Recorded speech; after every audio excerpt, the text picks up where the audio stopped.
We'll find out Yeah. if my memory gets jogged as we're going through that in probably 3 years or however long it takes us to get to Legend of Korra. Oh God, I know. That sound right there was Acorn realizing she's stuck with me for another at least 3 years. My soul dying inside.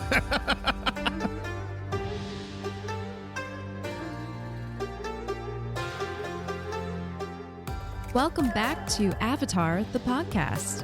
As always, we are your hosts, AcornBandit and BoosterGreg. Hello, we're not going to leave you in suspense this week. That was very mean last time that we did that. So we're just going to go right through it. Are you apologizing, Greg? I'm apologizing. I'm sorry. That was mean. That was a cruel joke. It won't happen. Or I won't say it won't happen again because I'll probably just default to it, but I'll try not to let it happen again. I personally loved it. Well, thanks. I felt bad because I wonder if some people are like, it could be literally, where'd Greg go? Or they could be like, oh, great. It's not Greg. I don't know what your thought was, but it is me for now and always. So, yay. This episode, we will be talking about Chapter 14, The Fortuneteller, or as we like to call it, Aang and Katara sitting in a tree. Bending. I feel like I should have a response to that, but I don't. That's just so good. I'm transported back to elementary school. I know. I got this. We'll talk about it in the episode, but this whole episode, I was just like, it's just like little crushes going on all over the place. It's so cute. It's so cute. It's so good. Before we dive into the episode, let's go check our mailbox for some more Aang mail. Yeah. We also, so here's the thing is Acorn and I were walking to, not really, but like in the scenario that I'm building for you, we're walking over to the mailbox. It's a beautiful summer's day, right? We could see the ocean. And I noticed that there was a messenger hawk right on top of the mailbox before we could even get to the Aang mail. So I took off the message from his talon thing. I don't know, talon, I guess. And I noticed that we had a tweet and a review. So I'm just going to go ahead and read those right now. So the first thing that came up out of the message is from Ice Wolf Origins. And Ice Wolf said, me listening to the lava bending debate in Winter Solstice Part 2 on Avatar the podcast. After seeing all the way through Avatar the Last Airbender and Legend of Korra, and then it's, I don't know what this means, but I've seen it and I know what it means, kinda, I think. Eyeball, open mouth, eyeball. So it's like a whoa is what I interpret it as. I don't know what it actually means though. For me, it's just like eyes open in like complete and utter disbelief. Yeah, I think the disbelief is towards us for not knowing more about lava bending. So we're going to address that. I'm so sorry. And then that also makes sense because we did get a new 5-star review that is kind of on this subject as well. And this one comes from GeoCenter. And GeoCenter writes magma bending as the subject. And in the text goes on to continue, in Korra, lava bending is used by earthbenders, but is a rare ability, which makes sense. Although I'm going to say it is not fair that earthbenders get all the rare abilities, it seems to me, at this point in the show. So right now we have, I know what happens with Toph. I remember that. Everyone remembers that has at least seen this once through. So that's number one. We have King Boomy, whether his special ability with the creeping crystal is actually real or not, we don't know. Right. And then we have lava bending. That's 3. And right now, all we know is firebenders have 1. Yep. With firebending, you can bend lightning. Mm-hmm. And apparently you can also, well, actually, no, I take that back. I was going to say you could bend magma, but this whole topic is based on Roku, who is an avatar, being able to bend magma. So we're not 100%. I think he was using earthbending, which is what GeoCenter is bringing up. And what I think Ice Wolf, who is in utter disbelief at our our inability to figure that out. So sorry, Ice Wolf. But now we know with a little bit of help from our friend GeoCenter. Yes. And Ice Wolf. I know we mentioned this a couple episodes ago, but Greg and I have not seen all the way through Legend of Korra. Sure. I believe we stopped at different points.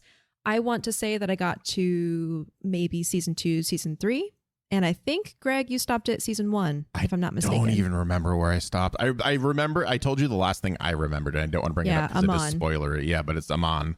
But I don't remember if I made it past that or not. In any case, this is my deepest shame to you, our Avatar fans. So you now know it. There are now no secrets between us. So I know. Well, it's okay because, we went into this for the journey. It's true. We expect fully to become fully realized avatars by the end of this journey because we will have learned so much that we will be able to ascend. But, something just dawned on me, though. Something just dawned on me about that. One of us has to die in order for that to be true. Oh, no.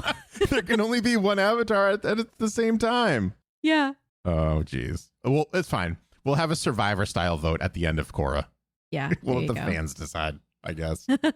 Either way, thank you, Ice Wolf Origins and GeoCenter for writing in, even if it is to correct us or to poke fun at us or just to gaze on in disbelief. We appreciate you. Yes. Yeah. If we're ever, or I'll say it for me, if I'm ever wrong, please let me know immediately. I would rather be corrected and be correct from then on than to just continue living in my Greg mind where I'm right all the time. So please let me know. Yes, same. Also, just thinking about your Greg mind, it's a very scary place. I believe that. Lots of funny sound effects going on at any given point, and puns and just sound constant effects. puns. Just constant puns. It's very dark. Oh man. So also on this messenger hawk, and I just have to say, I love that picture you painted, and I also need to ask, is this what it's come to after being in quarantine for so long? Yeah. We're imagining this, a mailbox by the seaside with a messenger hawk on it. 100%. Yes. That's an excuse to get out of our houses. Mm-hmm. Yeah. Anyway, our other piece of Aang mail comes from Ashley. And Ashley writes, "Hi there. I've been an Avatar fan since day one and have encouraged many friends and family members to take an interest in the show. Since lockdown, people are finally seeing how amazing it is and understand my obsession. I even have tattoos, and all my future ideas are inspired by the show. I have all the elements in Tibetan, including space, and the sun and moon in Tibetan. I also have the endless knot, which means everything is interconnected. I plan to get the moon spirit koi fish on my arm in the yin-yang formation and a white lotus flower, of course. Thank you guys for existing. It's been a pleasure listening to you take on each episode. I'm not sure if you'll go back to the previous ones with queries regarding older episodes, but here are some of my thoughts. I wonder if there were other creatures besides Momo at the Southern Air Temple. Also, I saw a theory where the way the avatars are lined up, it looks like the statues are coming to an end. Due to what Korra does, unfortunately, the line ends, so is that potentially foreshadowing for the line of avatars to be over, since the statues are lined up in that way? I will email more frequently with questions. Thanks." Thank you so much, Ashley, for writing in. And just like last week, actually 2 weeks ago, as we've kind of covered already with some of the pieces of Aang mail and the reviews that are coming in, we love discourse like this. So whenever you have a point to make on a previous episode, yes, please let us know, because we will circle back during this little segment where we cover Aang mail and talk about it.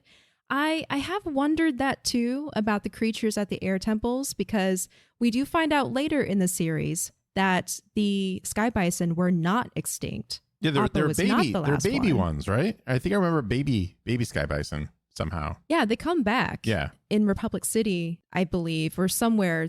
The air nomad nation begins again, and they found sky bison, and so they start breeding and growing in numbers, and so Up is not the last one, but we didn't see any sky bison at the temple. So right. From what we saw, Momo was the only living creature there, but that's not to say there wasn't others. So I am curious about that too. Yeah, I wonder how many other lemurs there were there. Yeah, and as far as the Korra thing goes, I don't believe I got that far in Korra, but I have heard that because of some of the actions that she took, something happened to the line of avatars. And I'm not 100% sure what that means, but I am very excited to get to it. I know. I'm looking forward to jumping back into that series with a fresh perspective. Yeah. Okay. So we do have one last piece of Aang mail to go over, and this one comes from Jackson. Jackson writes, "You're doing a great job." Thanks, bud. Oh yeah. So I'm just gonna do this now. I'm just gonna like offer my little like Mystery Science 3000 jabs as I go through this. They write, "Hello. I just wanted to reach out and say how much I love this podcast series. The last Airbender series began when I was 6 years old, and because of this universe, often gives me feelings of home and adolescence. It's truly amazing to see a resurgence within the Avatar fandom as old fans return to the series and new fans have begun their exploration 15 years after it initially began. This podcast is perfect for both demographics as you explore hidden themes and values that give new meaning to each episode, as well as the series itself. My one issue is that," so this is when I read this, I was like, oh my God, my one issue. Like my heart skipped a beat and I was like, no. But let me continue. My one issue is that this podcast only has one episode per week. And then my heart went, okay. But I suppose that fits with Uncle Iroh's repeated lessons of patience and learning to live within the moment. Keep up the amazing work, and I look forward to every new episode with great anticipation. Jackson continues with my top 5 characters. This is Jackson's top 5, not mine, because mine's Sokka, and no, I'm just kidding. Jackson's are Katara, Zuko, Sokka, Toph, Iroh, in parentheses, the man taught an entire generation. Jackson's top 5 themes for the series overall: balance, true strength lies within, friendship embeds us with newfound power, family is not always about blood. That's actually really funny based on the conversation we just had. Yes, about next week's episode. Yeah, stay tuned for that, Jackson. So, well timed. Well timed. Identity comes from the choices we make rather than where we come from. Ooh. You guys are amazing. Best regards, Jackson. Jackson. Wow. My friend. Jackson. Thank you. Thank you so much for writing in, Jackson, and you raise a lot of good points. I also am really enjoying the fact that there's old fans as well as new fans watching this show together and then having this great discussion about the characters and the themes. I also agree with you. The one problem that we see with the podcast is we can only produce it so fast. I know. We also wish we could produce more than one episode a week. But as you say, we have to rely on Uncle Iroh's repeated lessons of patience and learn to live with us together. Jackson's top 5 are all, you cannot have a bad top 5 unless it's just Ozai, and Zhao. Yes, that would be like a not great top 5 to have. So always agree with that. But Katara wins out as number 1 right there. Yay! So, finally, Katara gets number 1 on someone's list. I know. That's not just yours. Yeah, it's not just mine. Those themes though too, man. Balance, true strength lies within. Friendship embeds us with newfound power. Family is not always about blood, and identity comes from the choices we make rather than where we come from. 100%, 1000%. And I think that is one of the reasons why Avatar is such a timeless show, because those are themes that transcend generations. Those are themes that are always satisfying to explore. And relevant too, I would say. Yeah. And relevant. Yeah. And also, Jackson, you are amazing, my friend. Thank you so much for writing in. We super appreciate it. Remember, if you're listening to these and you're like, I wrote into you, Greg and Acorn, why haven't you read it yet? Again, it's my fault because we're limiting it. Again, we've gotten so many great responses, so many things to talk about. We don't want to do a whole episode because, as Jackson points out, there are folks that are waiting week to week for these episodes. So we don't want to like delay anything too much.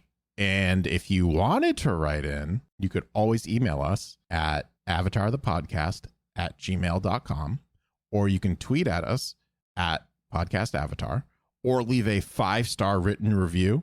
And one more exciting bit of news to go over before we jump into our episode synopsis.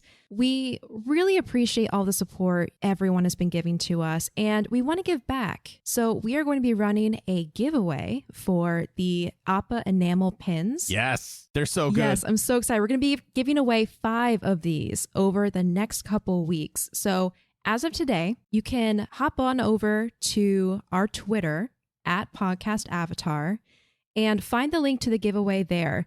There's going to be a lot of different ways to enter. We hope it's going to be fun for you guys. Each winner will be drawn and announced live on the podcast, and we'll be reaching out so you can provide a shipping address for us to ship. And you can wear it while listening to the episodes and watching. And like, again, I think I've said this on a past episode. If you have received an Appa pin or are going to receive an Appa pin, if you want to post like a picture of yours, it's on a piece of clothing or a backpack or whatever, you want to take a selfie with it, please tweet it at us, email it to us, whatever. Like we want to see Sky Bison out in the wilderness. Yeah. And that goes for our 5 lucky winners for this giveaway. We'd love to see your pin. Best of luck to all those who enter. Again, you can find details about this giveaway on our Twitter account, which is @PodcastAvatar. And without further ado, let's jump into today's episode. Yes. Again, we are covering Chapter 14, The Fortuneteller. This episode was directed by Dave Filoni. My buddy. Yay. And written by Aaron Ehas. Our episode opens with our heroes relaxing at camp beside a calm river. Suddenly, a large fish jumps out of the water. Sokka gets to his feet and watches as the fish continues to jump out of the water, finally flashing him what seems like a smirky, taunting expression.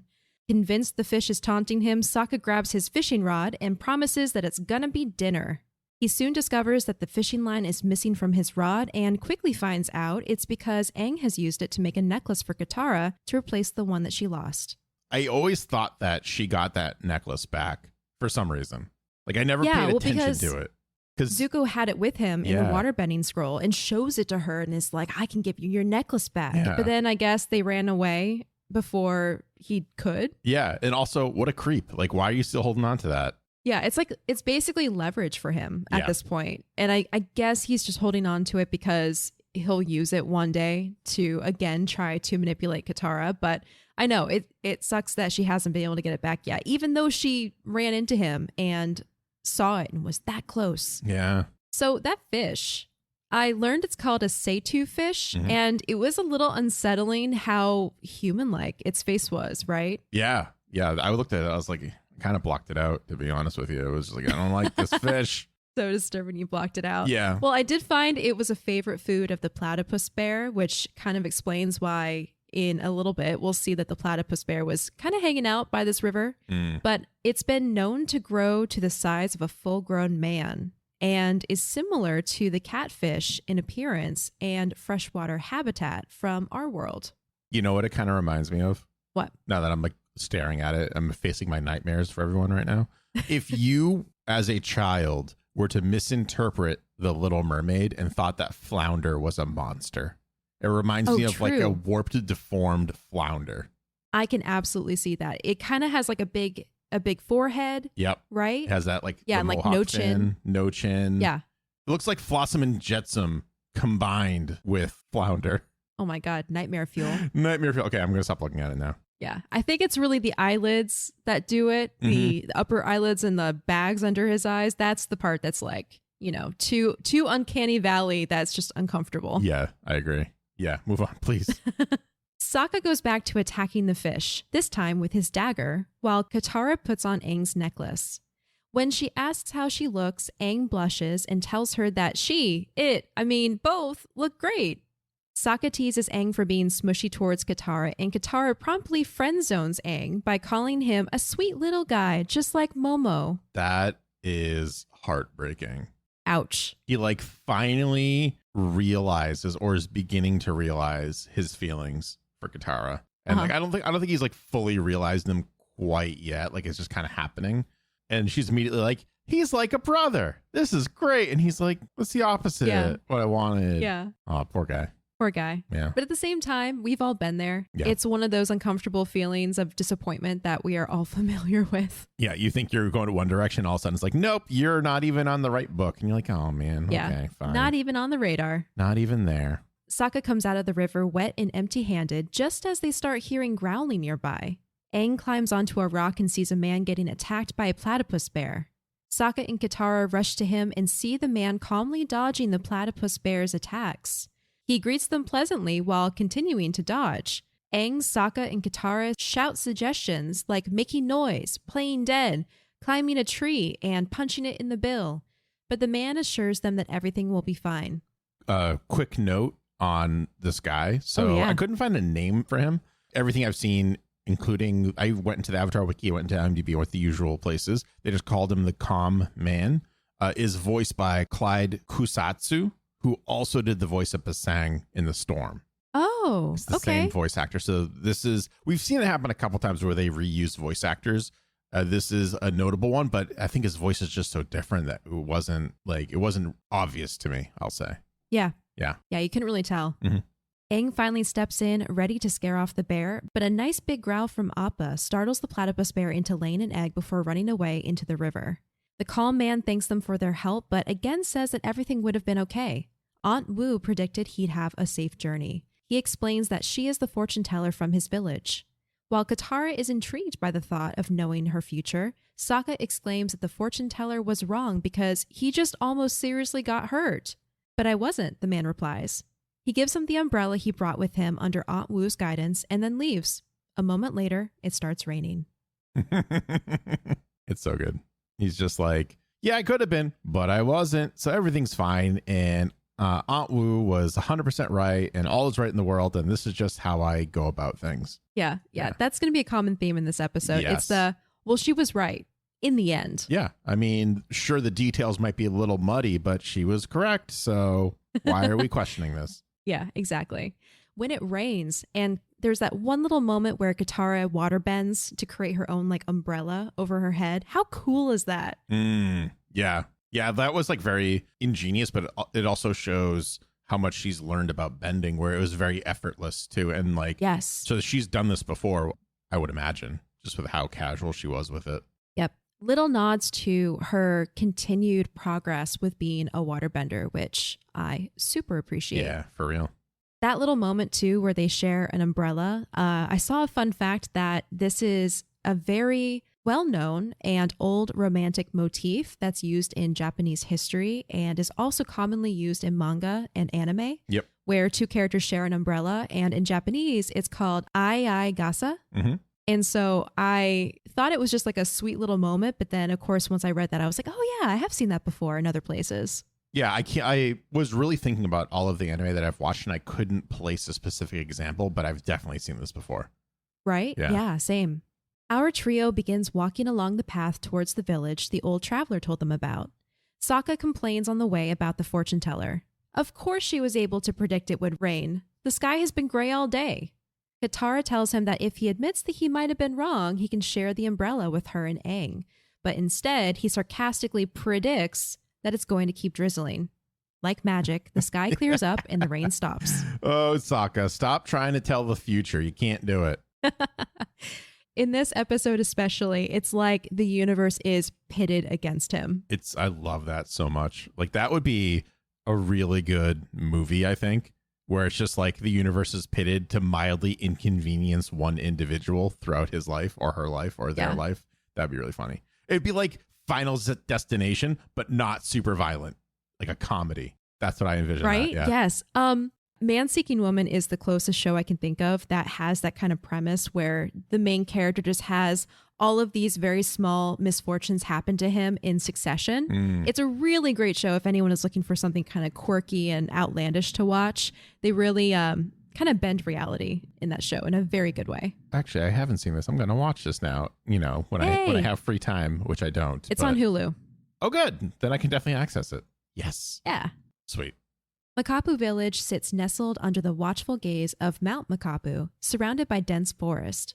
Aang, Sokka, and Katara arrive at the home of Aunt Wu and are greeted by a white-haired man who tells them that Aunt Wu has been expecting them. I did learn that the fertile volcanic soil surrounding Mount Makapu and its hidden location, kind of like in this like dense forest in the middle of the Earth Kingdom, made it not only a successful agriculture village, but it was also untouched by the Fire Nation during the whole 100-Year War. Interesting.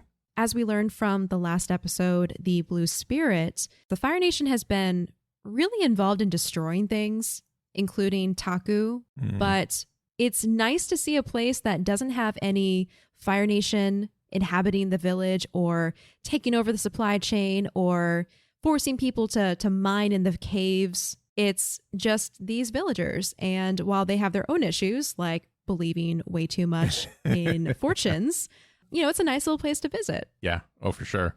The blind following of this oracle, so to speak, or this fortune teller, actually reminded me a lot of a Twilight Zone episode. So once we get to like Katara talking to her, I want to talk about it a little bit because I think it's too early to say it because there's a specific moment. But there's a Twilight Zone episode. It's an old one. It came out in like 1960. Oh, wow. Okay. Talks about relying on fortune tellers. So nice. Yeah, I'm looking forward to it. I did come across kind of a relic, an internet relic from the Nick.com archive from 2008. And it's this like description of Aunt Wu's salon. So I wanted to read it just for fun. Immediately upon walking through the front door of Aunt Wu's famed salon, the scent of incense fills one's nostrils.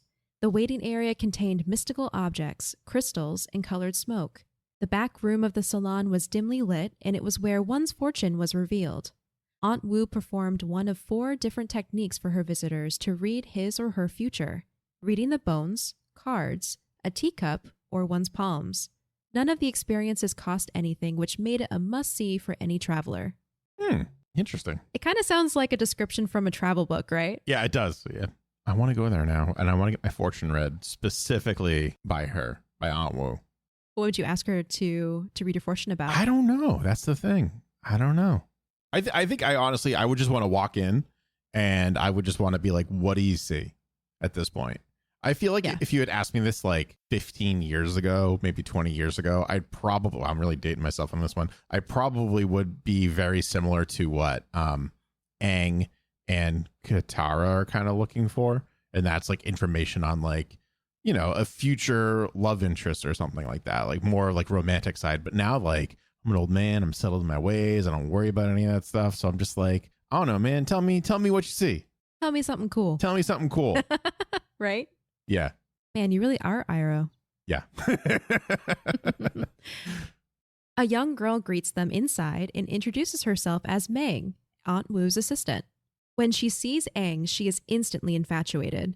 We can tell this, of course, by the rosy filter and the sparkles, because Aang does not look very enthused to be there. Meng offers them tea and bean curd puffs while they wait, but quickly shifts her attention to Aang. She asks him for his name and is delighted to learn that his name rhymes with her own. She then points out the size of his ears, which confuses Aang, but he agrees that, he guesses they're big. Sokka tells him not to be modest. His ears are huge. I love that. I love that so much. Because that's revenge from a couple episodes back. You're right. Imprisoned, right? When Katara teases him for the size of his ears. Yeah, and then I think Aang agrees, right? Or he's just like something along that line. You are so right. Yeah. That is hilarious. That's a really good callback on Avatar's front. Really funny. So good. Meg leaves to get them refreshments, and while she's gone, the group talks about fortune telling. Katara says, there are things in this world that just can't be explained. Wouldn't it be nice to have some insight into your future? This is a cool thing that the show is doing where they are assuming, like, for instance, with Jet. Jet is confident, he's strong, he's assertive, and so he's a great love interest. Well, then Katara learns the very important lesson that appearances are deceiving sometimes with people. And she found that Jet was not who he said he was, and she saw his true colors. And I feel like this is another one of those examples where she learns the important lesson of not relying too much on someone else's perspective of your life. Don't rely on someone else's take and then forgetting to live your life on your own. Yeah. Also, she's looking for answers too. Yeah, I would agree with that. So you can find answers almost anywhere. It's just kind of how much you read into it and things like that. So yeah. Yeah. Now, I do know that since we just met Meng, there's a fun fact related to her voice actress. Meng is voiced by Jessie Flower, who is the screen name, let's call it, for Michaela Jill Murphy. Oh, I didn't know that. Yes. This is what threw me off, is because I was like, there's 2 names here. And I was watching Honor Society, who streams on Twitch. I think everyone who's listening to this podcast knows or should know that they do rewatches of Avatar: The Last Airbender. And she was on the episode. So was Sokka's voice actor, Jack DeSena. Yeah. Also, Dante Bosco was on this particular episode that I was watching. So they had like the 3 of them and a couple other people, like writers and stuff like that, were watching. And there was like Michaela. And I was like, what? That doesn't make sense. But anyways, Jessie or Michaela does the voice acting for Toph, which is amazing. She's also in Meet the Robinsons. Oh. She was also in Kronk's New Groove, the sequel to The Emperor's New Groove. Oh my gosh. And was also in Legend of Korra for an episode. She was a character named Young Su-Yin. Su-Yin is the half-sister of Lin, who are the daughters of Toph, which makes sense that they would get the voice actor for Toph to do one of the daughters. Yeah. Love that. We know who Lin's father is, or the internet does, I should say. We don't know yet. We haven't gotten to that point. But Su-Yin seems to have some like contention as to who could be her father. Interesting. And the current theory, which is that this is a quick Google search, and we will talk about this in depth, I promise you, because I don't want to let this go once we get to Korra, is it's Sokka. Oh, God. Oh, God. That's the current theory. So we'll see. Yeah. Yeah. So we obviously, like we said before, haven't gotten very far through Korra. So I can tell you that I've heard a lot of people ship Sokka and Toph. So I would love if that was actually canon. If it is canon, don't tell us. We haven't gotten there that's yet. the one thing where just don't tell us yet, please. That's a big thing that I want to learn. As Mang is coming back in with the tray of tea and puffs, a woman comes out from having her fortune told and excitedly tells Mang that her true love will give her a rare panda lily. Mang looks back at Aang and wonders wistfully if her true love will give her a rare flower. Aang waves and tells her, "Good luck with that." The woman giggles and asks Mang if Aang is the big-eared guy Aunt Wu predicted she would marry. Mang hurries away in embarrassment. She almost spills the tea and puffs in Aang's lap when she gets close and, even more embarrassed, tells them to enjoy before rushing away. So the panda lily, I did find out, is very rare, and it got its name by being a black and white flower, as we see in the show. It's really found in the Earth Kingdom and only grows on the rim of volcanoes because it requires a very exact soil composition and humidity level to thrive. The tradition of retrieving a flower from a highly specific and dangerous part of a mountain in order to prove one's love is very similar to the tradition involving the Edelweiss flower. This plant also grows specifically in precariously high cliffs in the Swiss Alps.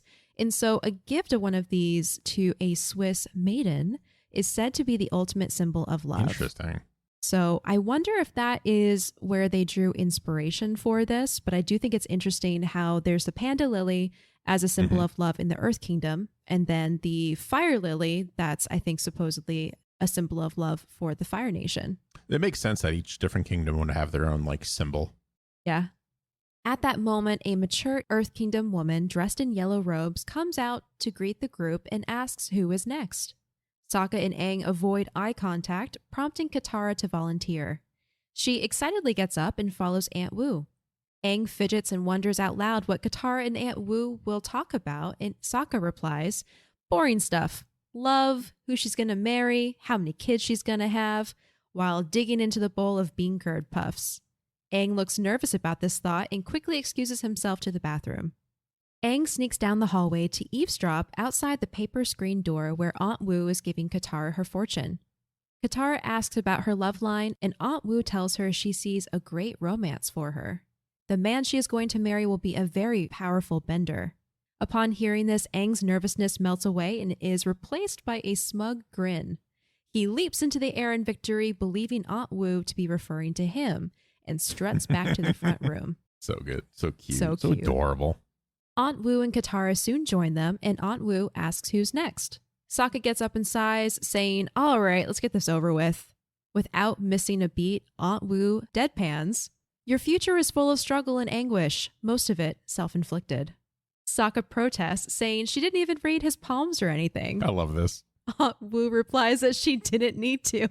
It's written all over his face. It's so like her facial expression too is just deadpan. She's like, I don't need to. Like she's just so like, I don't know, like Just over it. Yeah, that's a great way to put it. She's just like, whatever. I've like she knows him. I feel like from her experiences, probably with people like Sokka from her past. Yes.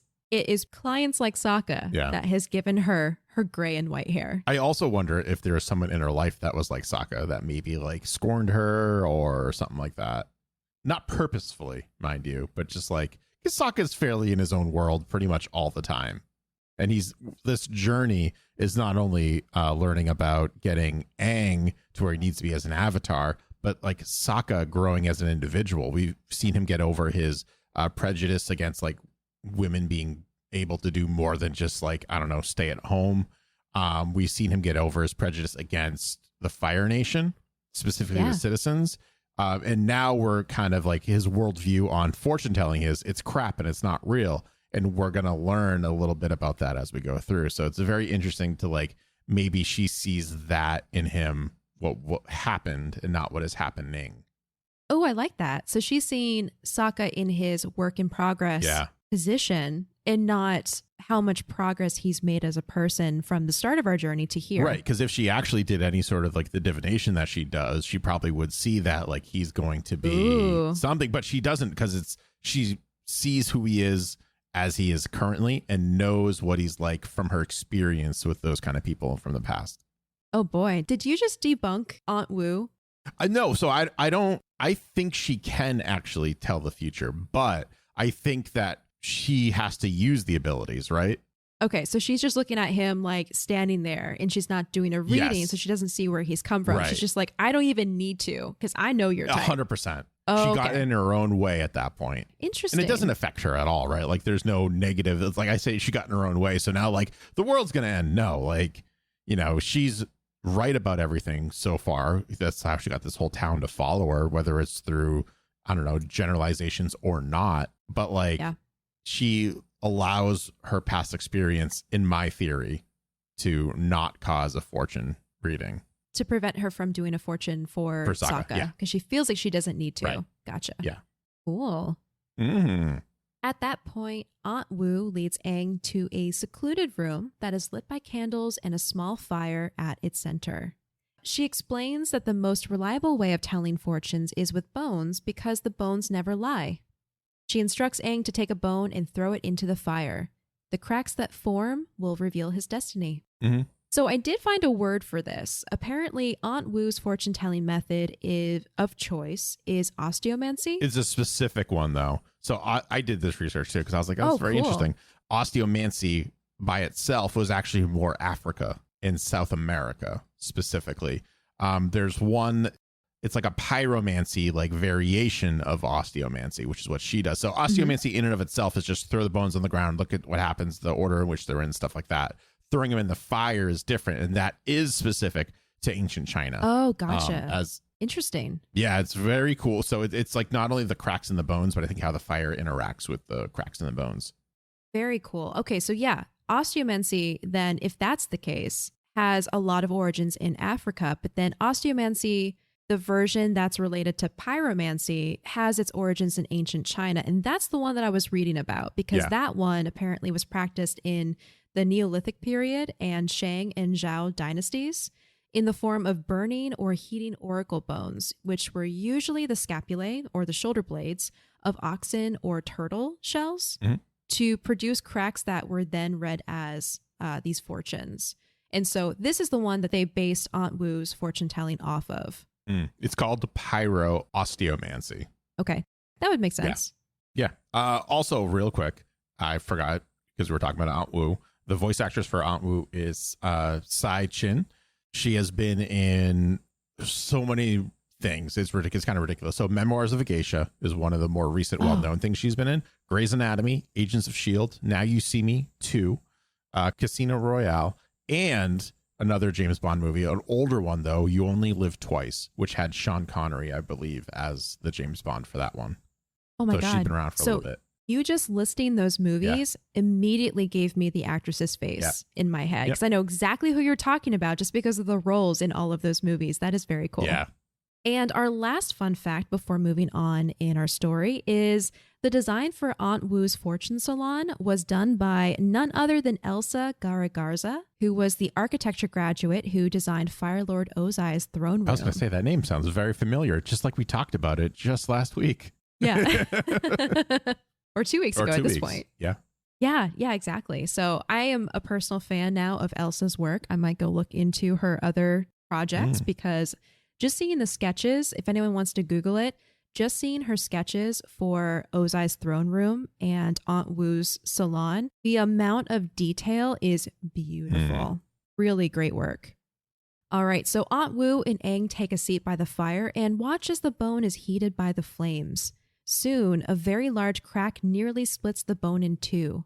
Aunt Wu is startled by this and exclaims that she's never seen it before. The cracks soon become so innumerable that the entire bone explodes into many shards. Aunt Wu interprets incredulously that Aang will be involved in a great battle, an awesome conflict between the forces of good and evil, a battle whose outcome will determine the fate of the whole world. Yeah, I knew that already. But did it say anything about a girl? Aang says. I love that this is probably the most interesting fortune that Aunt Wu has ever done, maybe ever in her life. And she's like wrapped up and she's like, this battle of good versus evil and like all of like the spirit world and the physical world, everything lies in the balance. He goes, yeah. But what about love? Yeah. Her reaction too, she's like stunned. Yeah. She's at a loss for words. And she's like, love? You want to hear about a girl? Yep. So good. Oh my God. It's just classic Aang where he's so nonchalant about his destiny, but it also is kind of a coping mechanism, I think, too. Yeah, he doesn't take life so seriously. Yeah. And so it allows him to focus on the moment, the present. Yeah. He actually can't handle, I think, focusing on something for too long. We saw that a couple episodes back where he was literally pacing in anxiety. He was a ball of anxiety about being the Avatar and like having to learn all this stuff so quick. So like it is like a coping mechanism where he can't actually like focus on what's going to happen and how unprepared he is. Yeah, like this, I think a lot of this Katara stuff, while we will learn it flourishes into more, is a great distraction for him right now and he needs it. Yeah. And I don't mean that in like a negative connotation, right? Like he needs to focus on something else that's not saving the world. Right. Yeah. Give him a bit of a break. Yeah. To focus on life stuff before focusing on end of the world stuff. Right. Yeah, exactly. Seeing how disappointed Aang seems after telling him she didn't see anything about love in the bones, she throws in an oopsie daisy and pretends to have missed something in her reading. She picks up a bone shard and says, "Trust your heart and you will be with the one you love." That's nice. She didn't have to do that. That was really nice. I know, she didn't. She's a nice lady. Yeah, she is. I think it's also an example of very quick processing on her part, because I think you're right. This may have been the biggest fortune she's ever told someone. Yeah. And yet she was able to process through it, internalize what she learned, and then respond to the way that Aang reacted to give him what he wanted for peace of mind. Yep. To kind of go further with the whole debunking conversation, I did think it was interesting how Aunt Wu's character seems to follow that trend you see in other media where you have a fortune teller or you have a psychic and they actually do have an ability, but it's one of those abilities that you see in vital moments and they pretty much will run a business that's centered around just the usual cold readings you see psychics use. Mm-hmm. The cold reading where they'll look for clues in their clients' dress or behavior or body language to give them their fortunes. But then, of course, that one vital scene comes through, your protagonist arrives, and then the psychic will have this moment where they produce a true fortune by going into a trance or whatever. I felt like Aunt Wu was written in that vein where she does have a power. It's just something that you don't see with every single fortune that she does because she has a business to run. Yeah. I'm not entirely convinced that she always uses her power when telling fortunes like we saw with Sokka. I think sometimes she just makes assumptions based off of the person and goes off of that just like really quickly. Because I would imagine using her power is probably time consuming, also oftentimes unnecessary. So I'm just kind of... She may not even be able to use it consciously. Right. So like for me... It's very similar. There was this movie, I don't know if you remember, it was called Push. It was with Chris Evans. And it's literally just like people of powers, like the show Heroes, but just not in the Heroes universe. And Ming-Na Wen was in this, and she played a very similar character where she could tell the future, but she just had this like facade up of just like, yeah, I'll tell your future, read some cards, whatever. But she didn't actually need to read the cards. She could just do it using her abilities. So it's like, it's like you have like the consumer aspect of her power, which allows her to survive in society. And then there's the actual power, which is what we saw with her and Aang. Yep, that is exactly what I'm saying. Yeah. The three leave Aunt Wu's salon, and Sokka proclaims that now at least they've seen that fortune telling is just a big stupid hoax. Neither Katara nor Aang share this viewpoint, however, because they're pleased with their readings. Sokka angrily insists that his life will be calm and happy and joyful, and then kicks a pebble. The pebble hits a sign and ricochets into his head. I love this so much. I love it. So apparently that sign has a Chinese character on it that ironically reads a good blessing. Oh my gosh. So I thought that was very funny. That's such a thing that would happen to Sokka too. Oh, totally. Yeah. Very much is. Around this point, Katara asks Aang what his fortune was. Some stuff, he says. You'll find out. And that little exchange right there. I giggled really bad at that. I know. Me too. I forgot how much I appreciate that kind of love story. It was like a breath of fresh air just to have like this sweet and innocent interest. Even his interest in Katara, the reason why he has feelings for her is because of their bond. Like, I appreciated that so much. I think they had this bond, right? They have this bond that is friendship, and that's growing into a bigger relationship. And then for whatever reason, her putting on the necklace just like snapped him into this train of thought. Yeah. Aesthetic attraction. Yeah.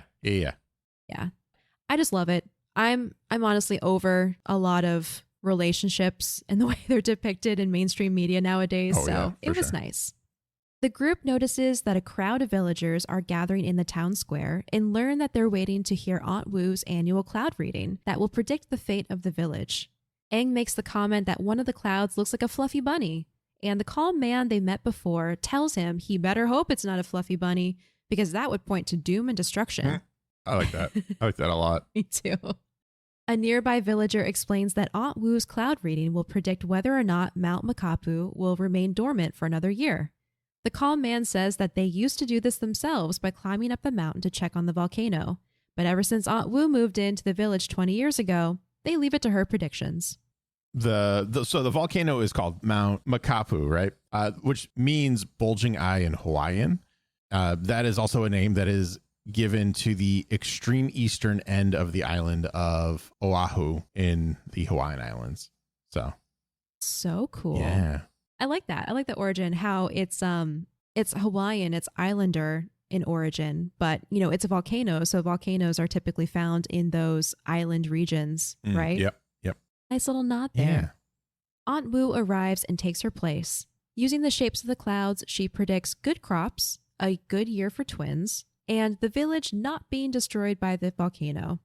Aang uses this opportunity to try and confess his feelings for Katara, telling her that he likes her, but more than normal. However, Katara doesn't hear him because she's too caught up in Aunt Wu's prediction and rushes off before Aang can finish. Poor Aang. Poor guy. He's really trying. I know.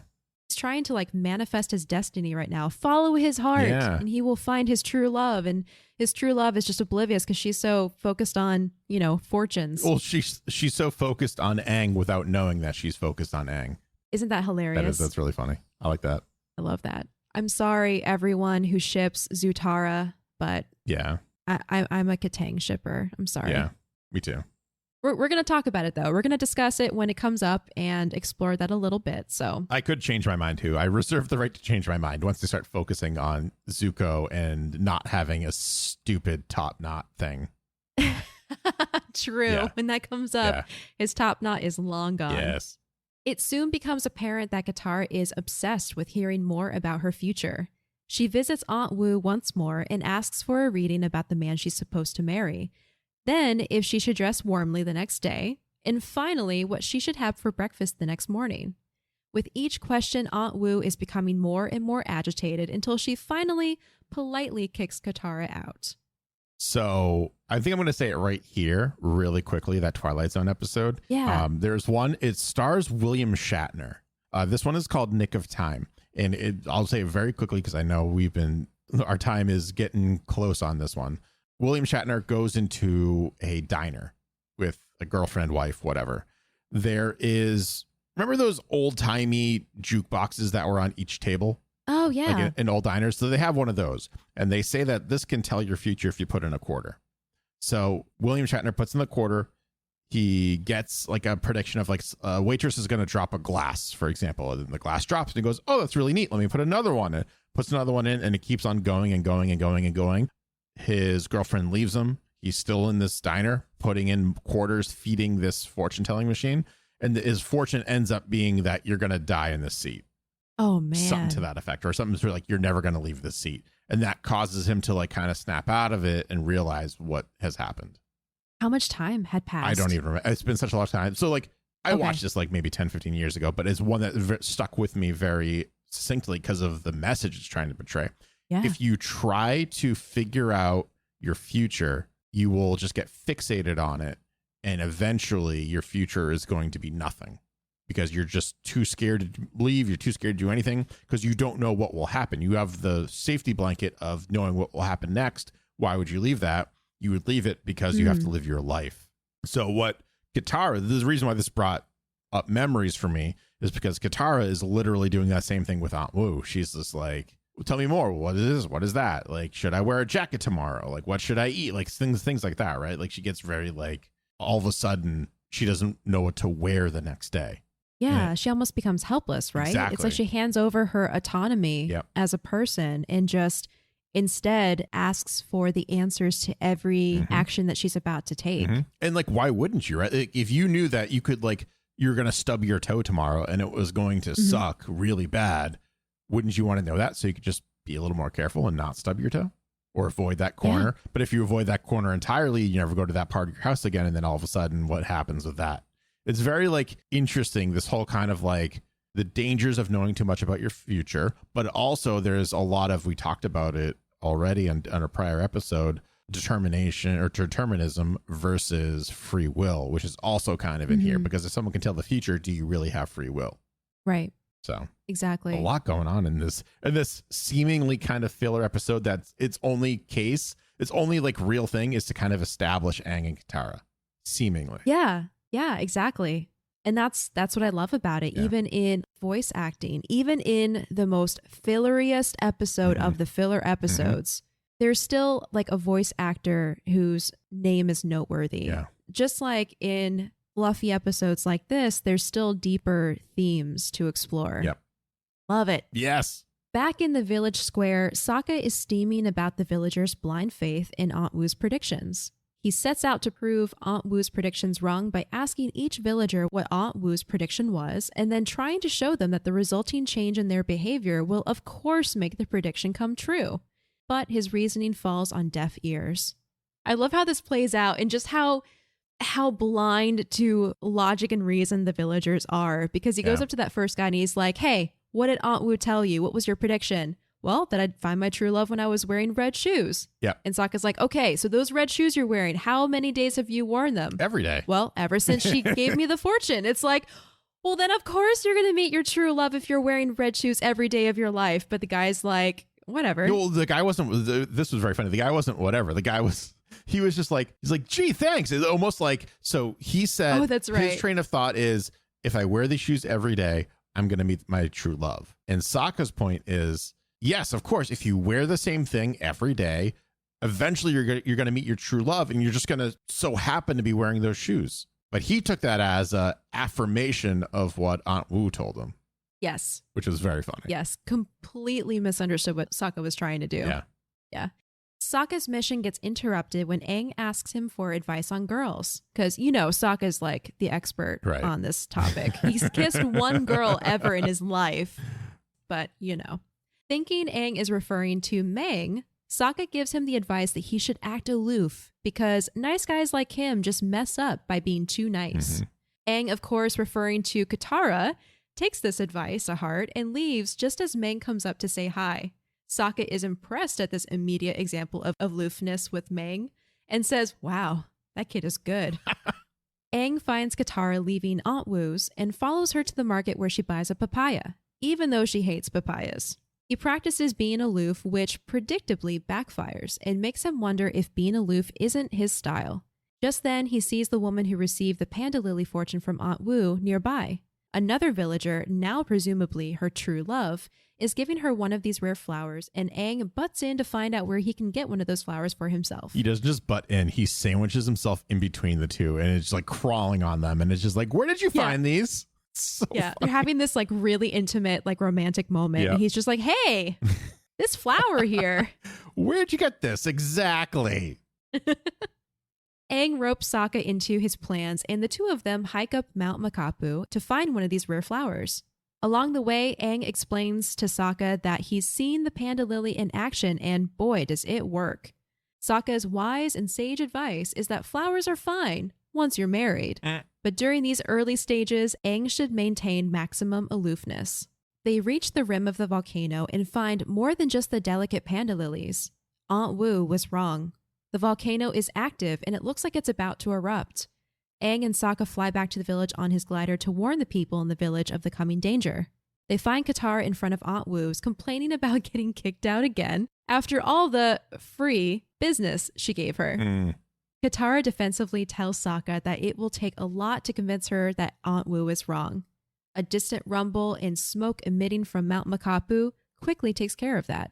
The trio rush to the village square to warn the villagers. However, Sokka by now is recognized as someone who doesn't believe in Aunt Wu, and no one believes him. Katara tries to help by explaining that Sokka and Aang saw the lava with their own eyes. "Well, I heard Aunt Wu's prediction with my own ears," replies the man they met in the woods. Aang jumps onto a roof and urges them to take their fate into their own hands and to not blindly trust in Aunt Wu's predictions. But no matter what any of them say, the villagers aren't convinced. Understanding that the villagers will only listen to Aunt Wu, the three hatch a scheme to steal Aunt Wu's cloud reading book. And this is the danger of that Twilight Zone episode was trying to say. Yes. So Aunt Wu predicts, and we'll learn accurately so, that the town will be fine. But if Aang, Sokka, and Katara agreed with that and Sokka wasn't questioning everything, then they wouldn't have been. Yep. It's very interesting. And that would have been the last time that Aunt Wu was wrong. I mean, technically, it would have been the one and only time that Aunt Wu was wrong. True. The one and only time, and then never again, because everyone would be dead. Yeah, this drives me up a wall, this scene where they're trying to explain the danger and trying to get people to see and listen to logic and reason. Yeah. And just the answers are, oh my God. Yeah, we know you don't believe in Aunt Wu, Mr. Science and Reason Lover. Yeah. And then, can your science explains why it rains? Yes. And Sokka's like, yes, it can. Oh God.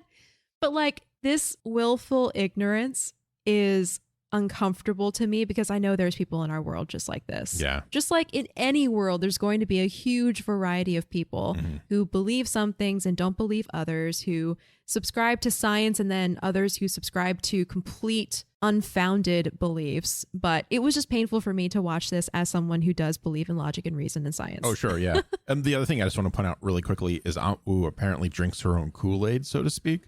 Because like, if you have a volcano, you want to at least check on it to make sure that it's not going to actually like explode, right? Yeah. Or erupt. So the fact that even she isn't checking in on this means to me that she believes in her own abilities to a fault.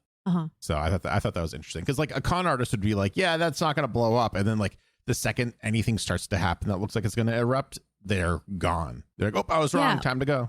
Or they'll check it. Yeah. And then cover their butts by giving an updated fortune to make sure that they are never portrayed as wrong. But no, that's a good point, because if Aunt Wu is stretching the truth, regardless of if she has abilities or not, if the majority of her business is focused around just giving these generalized fortunes or doing cold readings or whatever, then she knows where her limitations are. Right. If she is using the cloud reading book to read these arbitrary fortunes, you would think that she would kind of like go double check on things just to make sure that it's not going to bite her in the butt later. So yeah, I think at this point you're right. I think she has to some extent drank her own Kool-Aid. Aang runs into Mang in Aunt Wu's chambers as he's looking for the cloud reading book. Mang appears defeated and asks Aang if he doesn't like her. "Of course I like you," he says. "But not the way I like you," she replies. Oh. Realizing what she's saying, Aang quietly agrees that no, he doesn't like her in that way. Mang continues to explain that it's really hard when you like someone and they don't think of you the same way. Aang agrees, then is surprised when Mang compliments Katara and says she sees why Aang likes her so much. Aang assures Mang that one day she'll meet a great guy who will completely fall for her. Mang gives him the cloud book before he leaves, knowing from her stalking of him that it's what he was looking for.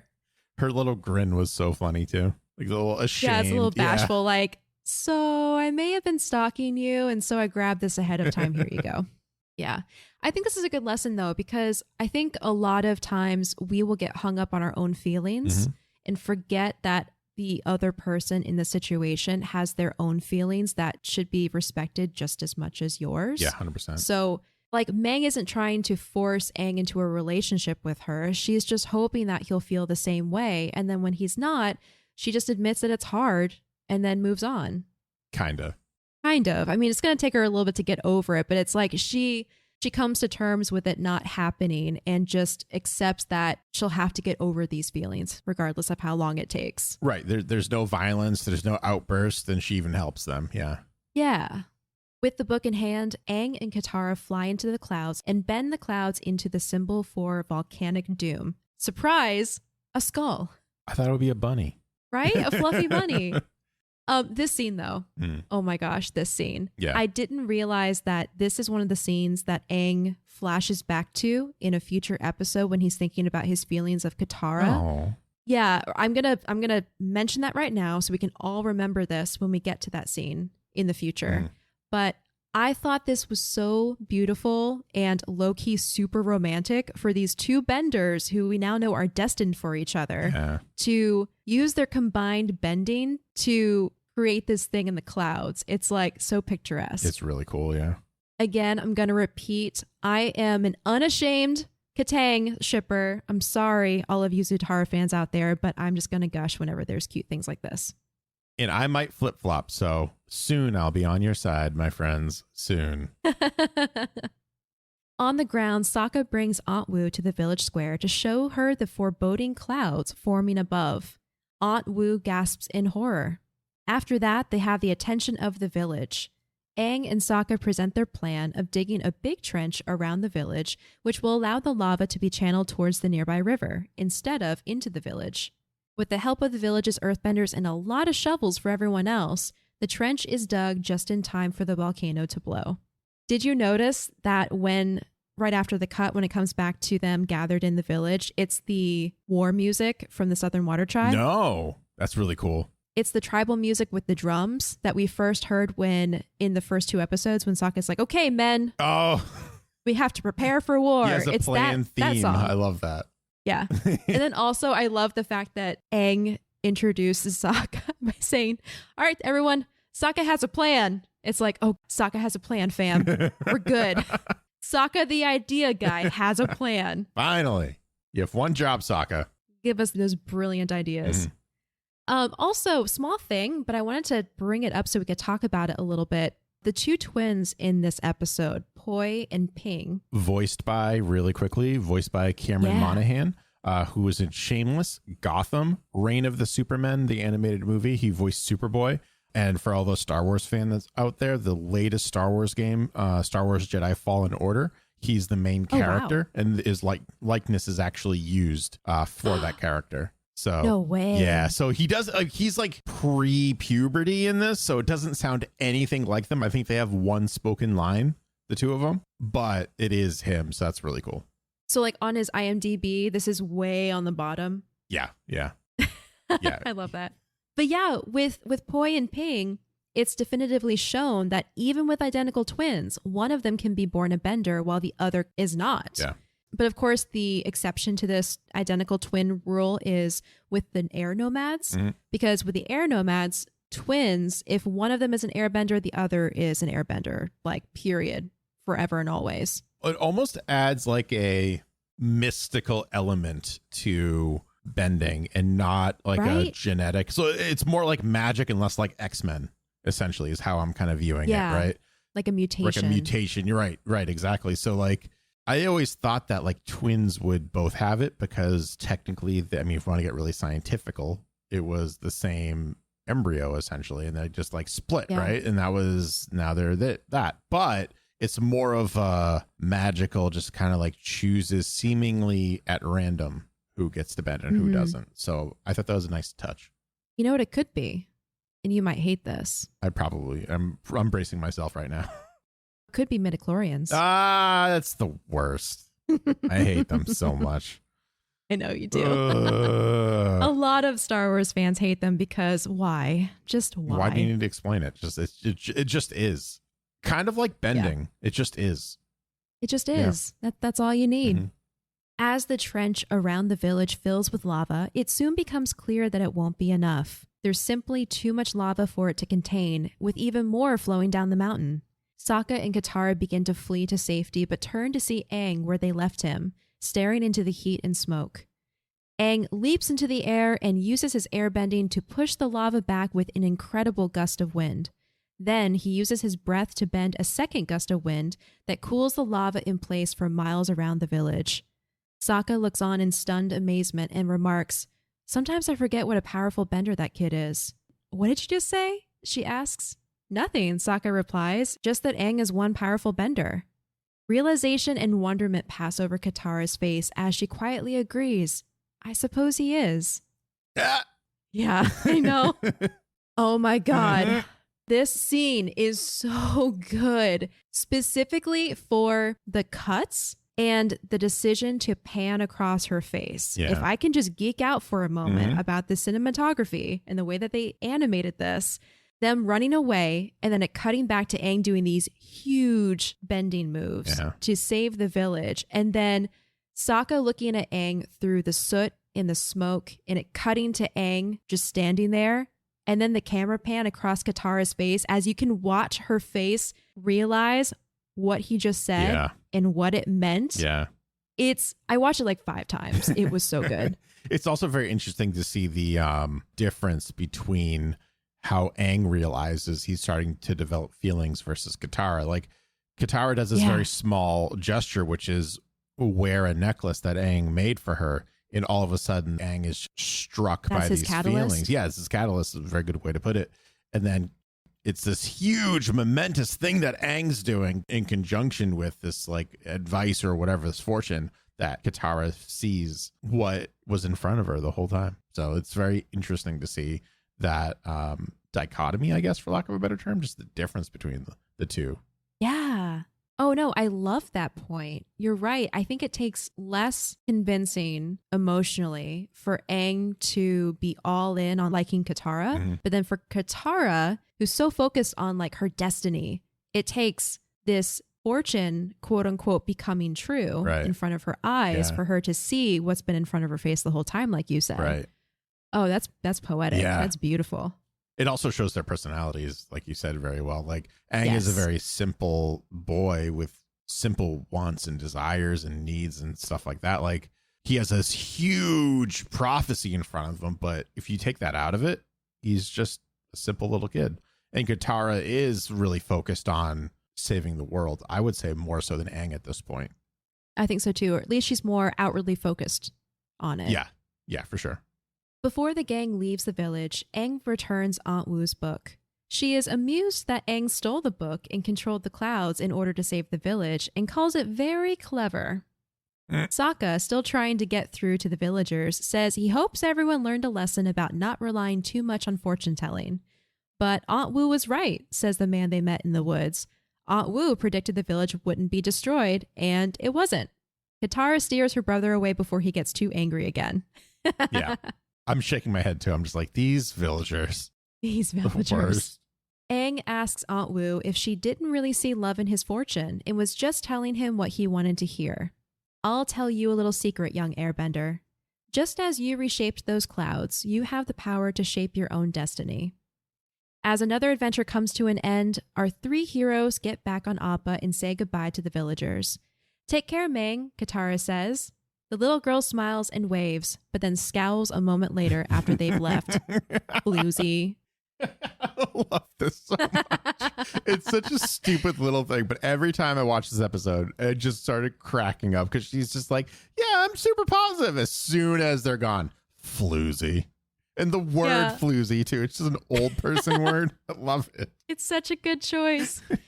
All right. And that is our episode. That's it. So a lot of good stuff going on in this episode. I do appreciate how this really starts to establish Katara's and Aang's relationship because we're going to only see it continue to evolve from here, though it is a slow burn, which I also really appreciate because it's not like the next day they're in love and it's a fully formed relationship. They really kind of build it up across the series. And I really enjoy that. Like if it was just one of those things where they turn around and they're just like, we're married now. It's like, what? No, that's not how that works. They're learning not just about like the world, but they're learning about each other and themselves. Yes. Yeah. Yes. Which, you know, for any aspiring writer out there, I think that's what we need a little bit more of. Yeah. All right. So, Greg, tell me, who is your MVP? I'm very torn. I have a 3-way tie right now. Oh, no, really? Well, maybe 2. The obvious answer, I think, for me is Sokka because of his skepticism. He saw like what he viewed as an injustice or a wrong, and he was trying to fix it, no matter the odds. The other one that I have is also Meng, because Meng, like, while at first it seems her whole point was to be a red herring in terms of like who Aang might end up with or be with or whatever. Yeah. She ended up being a very positive character. Things did not go her way, but she still helped and was still able to overcome her own personal feelings to help with the greater good. Yeah. Those are great reasons for both of those characters. My MVPs are Sokka and Aang, because together they save the village. Aang through trying to follow his heart, and then Sokka following his logic and reason. He's just stubborn. He's just sticking to his guns and being stubborn, really. Yeah. The one time his stubbornness. Oh gosh. No, that's great, because the whole episode, he keeps getting like knocked down. He gets attacked by geese. He gets knocked down and then gets up again. And then they're never going to keep him down. And he gets knocked down and he gets up again. And then hit in the face with pebbles. Yep. All right. How about moral of the episode? Moral of the episode: don't believe everything you're told. Don't blindly believe everything you're told. Do your research. Keep your wits about you. Continue to question things, even if they seem pretty obvious, because that's just how you learn. And that's how you're able to, in my opinion, not get taken advantage of. Yeah. Because if Aunt Wu was not a nice person, she could have totally just took that town for everything that it's worth. She is fortunately, we saw it with Aang and her like reading of like what his love life might look like and things like that. She could have very easily been like, oh yeah, you're going to die tomorrow unless you give me 500 gold pieces. Yeah. So what about you? Mine is, you have the power to shape your own destiny. Unless you're in the Netflix series Dark. It's true. I like how different pieces of fiction will have a different take on fate versus free will, or destiny versus free will. Yeah. Yeah, me too. Yeah. It's a really fun topic to play around with. And I think both Avatar: The Last Airbender and Dark, for anyone who's been thinking about watching it, I do highly recommend that you do. I'm actually starting a podcast that's going to be going live this month. I'm so excited for this. I am so excited too. I also have to rush through and watch the rest of it because I've just been sitting on it because I've been so busy with Avatar stuff. I know. It's going to be a lot to manage, but I'm going to inevitably watch Dark for a third time. So if that tells you anything, I've watched the series twice. I'm making another podcast about it. It's good stuff. It's I can't confirm. I'm halfway through it all. It's amazing. All right. Well, that is all the time we have for today. We would like to again take a moment to thank everyone for continuing to support us through reviews, emails, and even just listening each week. We appreciate each and every one of you. You can write to us directly at avatarthepodcast@gmail.com or tweet at us at podcastavatar. Or you can leave a 5-star written review with any of that stuff.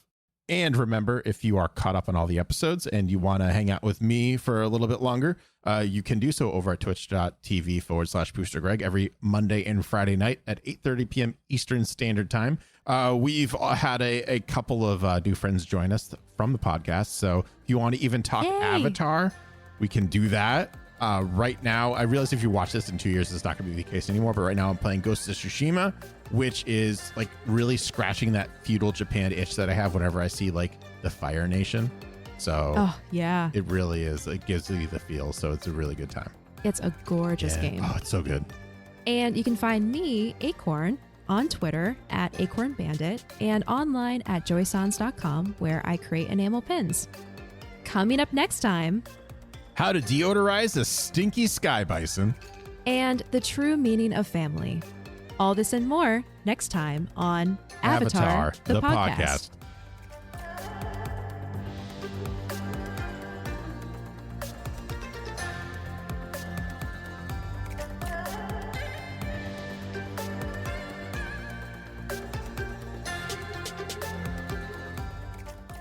Avatar, the podcast, is a part of the Geek Generation Network. Check out all of our podcasts at thegeekgeneration.com.